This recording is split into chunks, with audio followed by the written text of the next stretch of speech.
ಭೇಟಿಗೆ ಬರ್ತಾರೆ. ಮೇಡಮ್, ಈಗ ಪ್ರತ್ಯೇಕ ಲಿಂಗಾಯತ ಧರ್ಮದ್ದು ಭಾರಿ ಚರ್ಚೆ ಆಗ್ತಾ ಇದೆ. ಆಗುತ್ತಾ ಆಗಲ್ಲ, ಏನು ಆಗ್ಬೇಕಂತಾರೆ ಏನಂತ?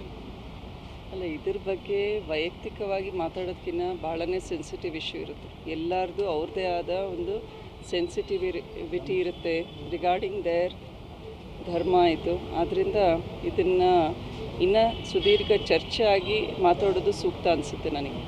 ಈಗಾಗಲೇ ಆಗಲೇಬೇಕು ಅಂತ ಹೇಳಿ ಮಠಾಧೀಶರು ಸೇಮ್ ಎಲ್ಲರಿಗೂ ಐ ಥಿಂಕ್ ವೈಯಕ್ತಿಕ ಸ್ವಾತಂತ್ರ್ಯ ಇದೆ ಅಭಿಪ್ರಾಯ ವ್ಯಕ್ತಪಡಿಸಲಿಕ್ಕೆ. ಆದ್ದರಿಂದ ಸಮಾಜದ ಸಂಘಟನೆ ಯಾವ ನಿಲುವು ತಗೊಂಡ್ರೆ ಆಗುತ್ತೆ ಅಂತ ಪ್ರತಿಯೊಬ್ಬರು ಕೂಡ ನಮ್ಮ ಹಿರಿಯರು, ಸಮಾಜವನ್ನು ಮುಖ್ಯಸ್ಥರು ಸಭೆಗಳನ್ನು ಮಾಡಿ ಒಂದು ಒಳ್ಳೆ ತೀರ್ಮಾನಕ್ಕೆ ಬಂದರೆ ಅದು ಸೂಕ್ತ ಅನಿಸುತ್ತೆ. ಮಾವನವ್ರು ಕಡಾಖಂಡಿತವಾಗಿ ಬೇಡ ಅಂತಲೇ ಹೇಳಿದರು ಹೋದ ಸರಿ ಈ ಥರ ಚರ್ಚೆ ಆದಾಗ.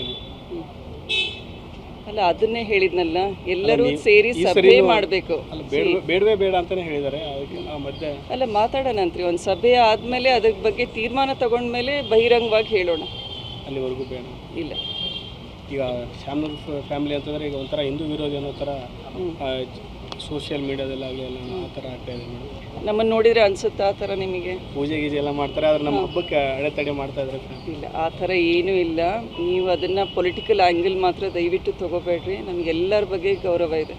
ನಮ್ಮ ಕಾನ್ಸ್ಟಿಟ್ಯೂಷನ್ ಯಾವ ರೀತಿ ನಮಗೆ ಹೇಳ್ಕೊಟ್ಟಿದ್ದಾರಲ್ಲ, ಜನಪ್ರತಿನಿಧಿಯಾಗಿ ನಮ್ಮ ಕರ್ತವ್ಯನೂ ಎಲ್ಲರಿಗೂ ಸಮವಾಗಿ ಹಂಚೋದು ನಮ್ಮ ಧರ್ಮ ಆಗಿದೆ. ಆದ್ದರಿಂದ ಒಂದು ಇಂಡಿವಿಜುವಲ್ ಒಪಿನಿಯನ್ ಕೊಡೋದಕ್ಕಿಂತ ಸಮಾಜಕ್ಕೆ ಯಾವುದು ಒಳ್ಳೆಯದು ಅನ್ನೋದನ್ನು ತೀರ್ಮಾನ ತೊಗೊಂಡ್ರೆ ಅದು ಸೂಕ್ತ ಅನ್ಸುತ್ತೆ.